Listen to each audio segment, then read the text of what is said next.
Henry Confidential here, and you have clicked on Dial M for Movies, and more than likely you chose There Will Be Trivia, and I just want to thank you personally for clicking on my channel, and I just want to hope that you watch all the way to the end, because the content in which we're about to present to you, we've worked very hard on, we've had a lot of fun. So the only thing I truly request from you is to watch from start to finish, and then once you get to that finish, if you truly believe we deserve it, give it a like, subscribe to the channel, comment below anything you need to say, whether it's positive, negative, neutral, whatever, let us know. And if you can, share the video, because you never know who likes movies and movie trivia and movie related stuff. So as always, I'm Henry Confidential. Once again, I want to thank you for clicking on this video, and I really hope that you stay to the end, because at the end of the day, you never know what's going to happen. And hey, thanks.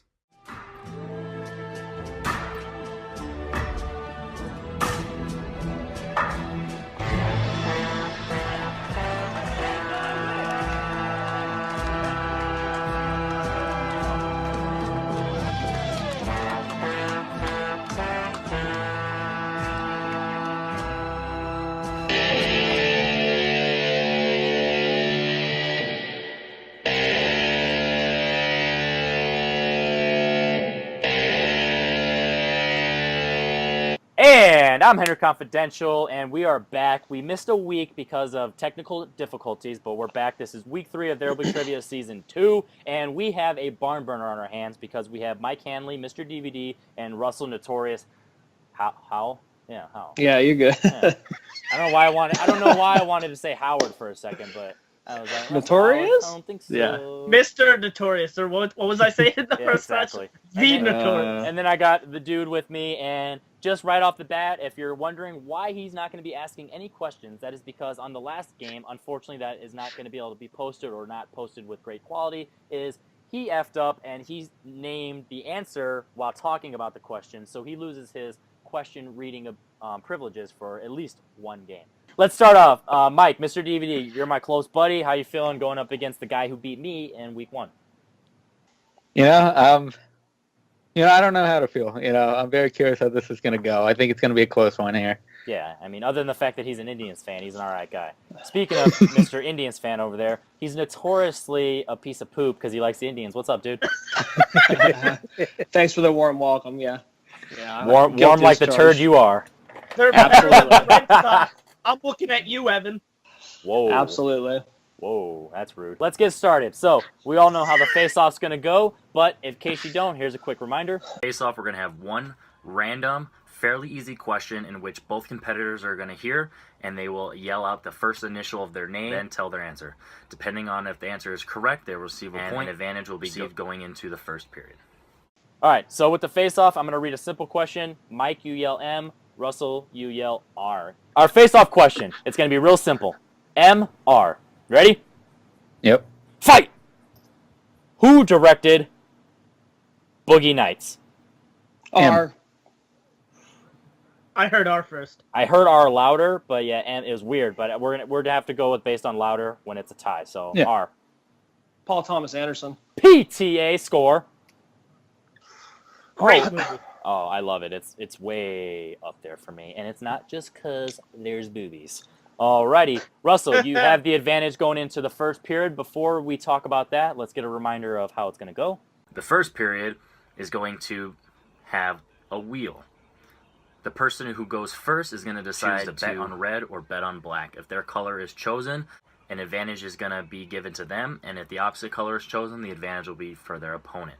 If a category is landed on, the spinner will have the option to either stick with that category, respin, or hand off that category to their opponent and force them to answer questions from it. If they choose to hand off on their following spin, the respin option will not be allowed. So that choice is definitely going to be a strategic one. Multiple choice will be allowed to take the total possible points down to 1 instead of 2, and stealing is available, so opponents will always be listening. And now that we know how it goes, do you want to go first, or do you want to pass along to your respectable opponent? I'm going to go first. Whoa. Calm down, killer. I'm going to have my lovely assistant grab my wheel for me. Alrighty. He's just so good, he doesn't need an assistant. Trust me, I don't. All right, do you want to bet on red or bet on black, bud? We'll go red. All right, red.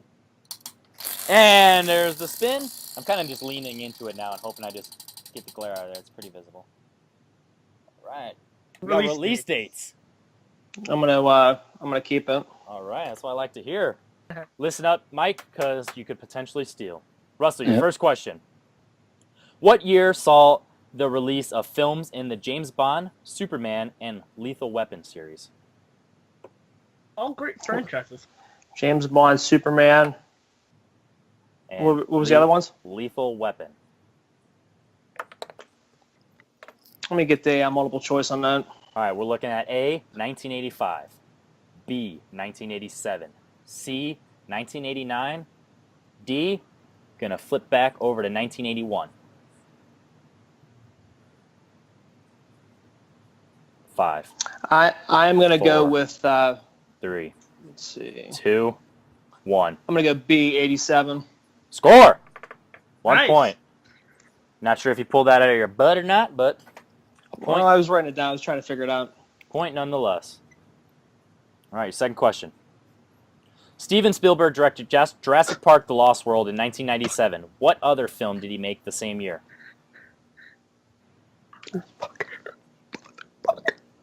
5, Hey, he could get I it know, wrong and you could steal 4. it. I'm not. Well, 3, we're not doing that because it's Spielberg's. Let me 2. go multiple choice because he's a Spielberg fan. Is it A, Saving Private Ryan, B, Amistad, C, The Terminal, or D, Minority Report? Oh, It was B, Amistad.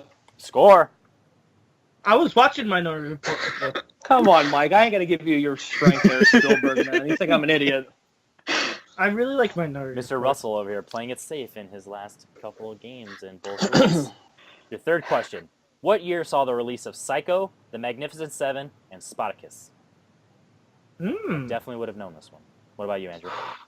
I would have known none of these because fuck release dates. Wow.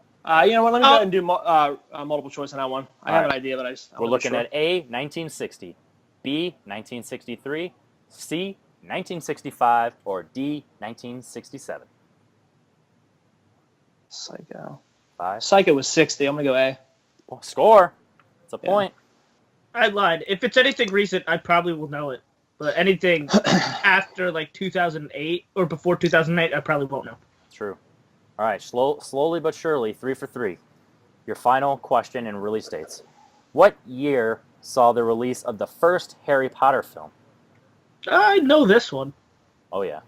Let me go multiple choice. I have an idea, but I don't want to give him 2 points. Is it A, 2000, B, 2001, C, 2002, or D, 2003?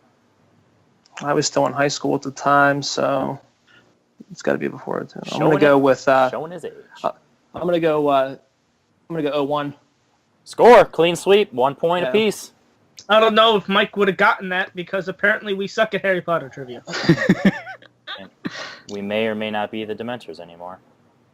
What are the Dementors? What is a Dementor? Yeah. All right, so 4 points out of a possible 8. Got all 4 Nice. questions right. You're up to 5. Solid first round. Yep. Playing Yep. it safe. Yeah, so But- it might hurt you or it might actually benefit because, no steals and you got all your points. So if I can have my assistant bring me my wheel back. All right, Mike, you're stuck on black. Here's your spin. Good spin, good spin. Thanks, guys. Ooh, quotes.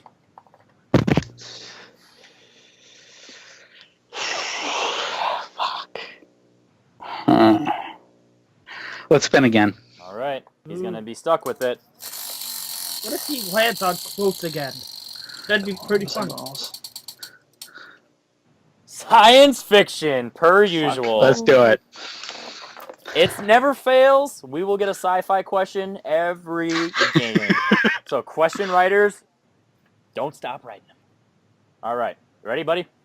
Yep. Let's do it. 5-0. Your first question. What famous rock star co-starred in 1992's Free Jack? Oh, Mick Jagger. 2 points. Score! You think Jack was free? No. Your second question. Name this 2014 film. A scientist's consciousness is uploaded into an AI program. Transcendence. Score! 5-2. 5-4. 5-2-4. Your third question. Name this 1984 film. A prehistoric man reemerges in modern times due to the efforts of a scientific team. Ooh. Interesting. Seeming like Yeah. plot synopsis with this round. Multiple choice. All right. Is it A, Caveman, B, the classic Encino Man, C, Iceman, or D, Quest for Fire? And you said 84, not 94, right? 84. 84, Caveman. Ooh. Russell. Let me hear the answers again. Is it A, Caveman, B, Encino Man, C, Iceman, or D, Quest for Fire? I'm gonna go Quest for Fire. That is also incorrect. We were looking for Iceman. Iceman. Iceman. I knew it was between those Bullshit. two. One of my Yeah. favorite X-Men. It was ice to see you miss that question for once. All right, your final question after that terrible pun. To take the lead or tie it or whatever is going to potentially happen. Or nothing at all. Swear. What musical duo co-starred in the film Chappie? Oh, fuck Okay, this multiple movie. choice. Is it A, the Black Keys, B, the White Stripes, C, Daft Punk, or D, D Antwoord? D? Tie game. Ugh. 5-5. They were the most annoying characters in that movie. I swear to Christ. You swear to me. Woo! Moving on to the second period with the score 5-5. Tie game. Let's hear the rules for the second period.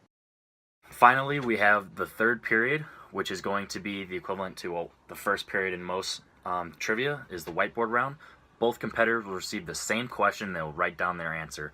The player in the lead will get to choose which category that will be asked, because all throughout the season, the same 7 categories will be used. So the strategy and advantage is given to them. All right, so after hearing the rules for the second period, and after saying it as if Andrew would have, we have a tie game, but Russell got the face-off question, so you get to pick which category we get first. And obviously, we're not going to get a knockout here, but you might build some momentum with your choice of categories. So, I'm gonna go ahead and go musicals first. all righty, musical. There was music in this musical, I'm pretty sure. I doubt it. Mm. This is for both of you. Write it down. Who directed 2002's Chicago? Sweet Home Chicago. Hey, Not a lot. also, what team is this from? Where is this team from? Mm-hmm. Chicago, mother fudger. 5, 4, 3. Can you repeat it again? Who directed 2002's Chicago? 5, 4, My mom really likes 3. this movie. 2, 1. Mike, since you technically are behind, go ahead and go first. Didn't have it. Whoa, didn't have it. Russell. Is it Gary Marshall? Ho ho! So close. Rob Marshall. Rob Marshall. I knew it was a Marshall. I couldn't think of the first Best time. picture winner, Chicago. True. What's the second category going to be, bud? Let's go ahead and go with foreign. All right, foreign. For both of you. Who directed Throne of Blood and Sanjuro? Never heard of either of these movies. I've only heard of Throne of Blood from it being on the IMDb Top 250. So that's the only reason. Which obviously means it's amazing because everybody knows the Top 250 is valid. Throne of Blood sounds very bloody. It sounds very throny. 5, Ah, 4, 3, 2, 1. Since Mike, you're technically behind. Again, let's go with you first. Akira Kurosawa. I have no idea how to spell that last I name. was gonna say, how did you spell that? All right, Russell, let's see what you got. Kurosawa. Score for both of you. Akira. I'm gonna need some first names in the future, Mr. Gary Marshall. 6-6. spelling I'm gonna tell you what, man. You're being does rich. not count. If you would have said Unless Marshall on that Chicago question, you would have been fired. Because what? Well, how many other directors have Kurosawa as last name? I don't watch Japanese films. Don't judge me. I don't know. Jeez. What is your third Spelling category gonna be? does not count unless it's me versus JTE. Let's go ahead and go westerns. All right, westerns. Under the category of westerns, I was wondering if he was going to put the hat on. Boo. who co-starred in Wild Wild West with Will Smith and Artemis Gordon? Wait, can you say that again? How'd you say that question? Who co-starred with in Wild Wild West with Will Smith and as Artemis Gordon. Oh, that's Artemis Gordon. Yeah. So this is the actor that we need to put in there then? Yeah. We're just looking for who stood next to Will Smith a couple times in the movie. 5, 4, 3. Oh, Two. repeat, please. Who co-starred in Wild Wild West with Will Smith as Artemis Gordon? 5, 4, 3, 2, 1. Mike, let's see if you pulled it out of your butthole. Kevin Kline. What is that first word? Oh, I crossed it out. Kevin Kline. My Russell. writing sucks. All right, shut up. Kevin Kline. Score! Tie game, 7-7. Russell's better trying to than go to mine. overtime again. Yeah, that was a good match. Yeah. But can this match be better? Russell might be 2-0 against the Hateful Greats, or 1-1, but he might go to overtime in both of them. Wait, what are the Hateful Greats? I don't know. Do you know? I think you know. I don't know. I think I know. What's your next category, bub? Let's go ahead and go. Let's go Oscars. Ooh, Andrew. Do you want to read this question? That was I rhetorical. can't. I'm grounded. No. What 2012 film won Ang Lee a Best Director Oscar? So this is a combination of release date, Oscars, and director. We But both see, got I it? know this. I would have known this release Are you- date are because you- it's 2012. Are you done writing over there, Mike? Yeah. Okay. Go ahead and show. Life of Pi. All right. Russell? Life of Pi. Wow. Either you guys have brought it in this round or these questions are not that bad. 8-8. What's your next category? Let's go release dates. Ooh. This one's going to be interesting. One of these movies might be given, but one of them might not be. What film saw the release of Rocky III and Gandhi? Ooh. One of these were easy for me as far as release dates. The other, not. I know this one based off of one of the movies. Exactly. Same for I. 5. Which is Don't say any words because I hate you. 3. Can you repeat the question again? What year saw the release of Rocky III and Gandhi? Gandhi solo? Han solo? I hate when they say Han. 5, 4, 3, 2, 1. Hands up. All right. Mike? 83. Alrighty. Russell? 78. Ooh, both incorrect. Look for 82. Oh, son of a bitch. Off like usual. God damn it. All right, our final category under, nope, we still have directors or classics. Which one do you want? Let's go classics. What actor starred in You Can't Take It With You and The Man Who Knew Too Much? 5, 4, 3, 2, 1. Boards up. Mike? James Stewart. All right, Russell? Cary Grant. We have a lead. 8-9. Mr. DVD. James Stewart. It's either James Stewart or Cary Grant every fucking time. With an occasional Humphrey Bogart thrown in there. Yeah. All right, our final category under directors. Who directed Money Talks and Red Dragon? We are Flaming Dragon. Anybody? No? Okay, whatever. But I didn't even hear what you said. We are Flaming Dragon. Nope. No Wow. clue. Mike knows. He's just concentrating. Mike, what movie is Flaming Dragon from? Oh, Tropic Thunder. My man. That's my partner. All right, looks like we're ready. Russell, you're behind now. Show your board. Jonathan Demme. All righty. And Mike? Brett Ratner. 2-point lead. Score! Ooh. Brett, don't fret on me, Ratner. 10-8. Wow, the dynamic has changed now. With that being said, we're moving into the third period with Mr. DVD up 2 points on Russell. The Notorious. Ow. Let's hear how that goes.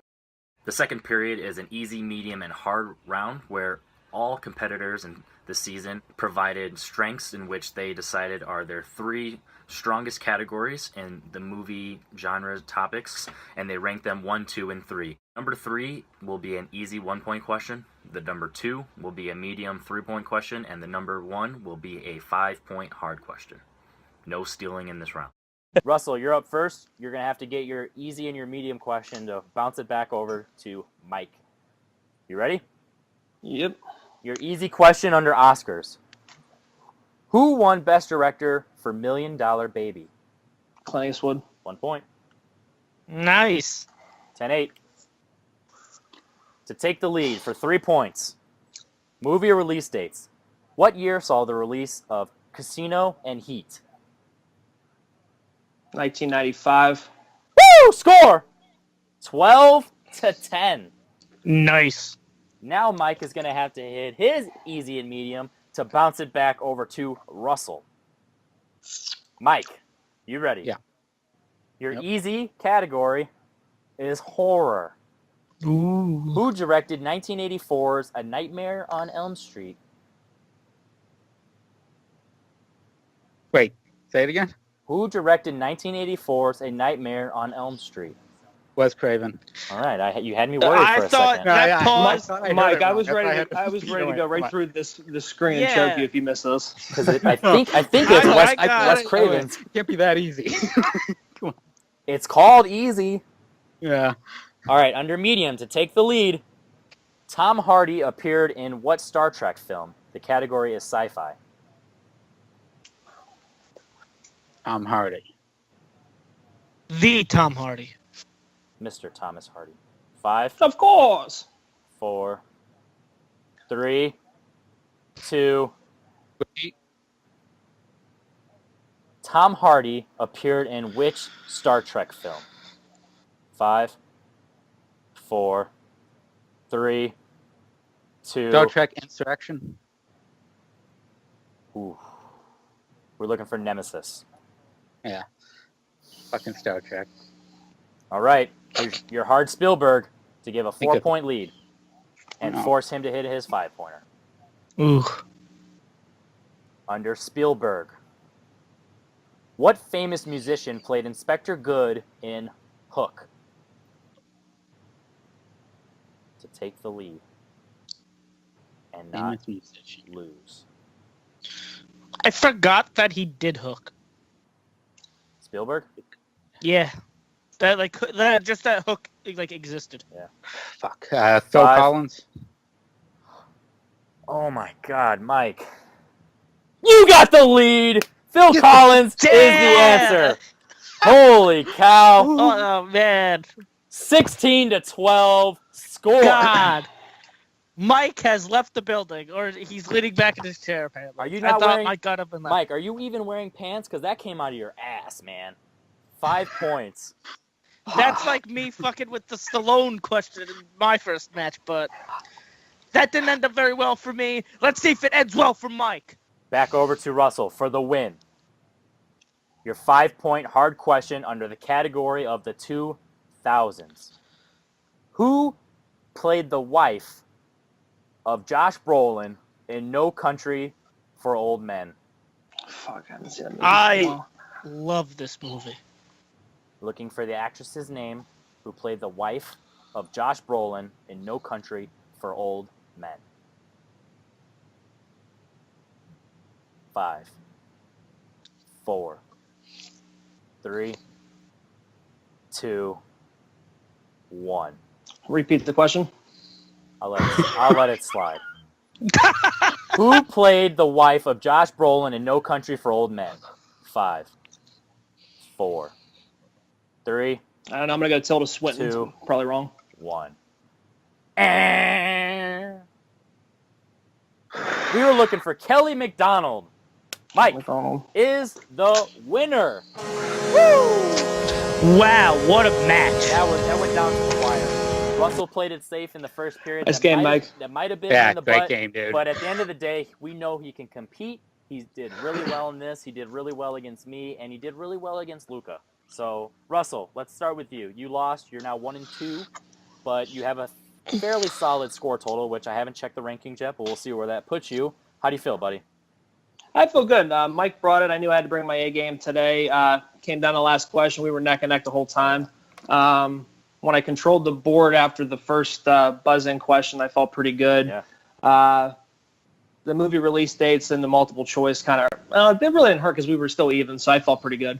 And playing it safe still kept me to the last question. So yeah, I didn't have anything wrong with it. Mike brought his A game. He's tough. So Yeah, definitely. He's number one in the league for a reason. But he's pretty tough. So yeah, Definitely. Do you feel like if you didn't play it safe in the first period, that would have benefited you, or you think it might have made things worse? No, because the couple of the years I was second guessing. I wanted to make sure I got. I wanted to be able to see him when I wrote him down. Like the Harry Potter one, I was pretty sure it was 0-1, but I didn't want to give, I didn't want to give 2 points if he knew it. So, yeah, I was trying to err on the side of caution with that a little bit. If you knew a little bit about Mike and knowing his strengths and weaknesses, do you think that would have made you risk it going for the 2-pointer, knowing that if he had the steal opportunity, he might not have done so well? I'm not 100% sure how he is on movie release dates. I know he's good with sci-fi and horror. I'll say this right now.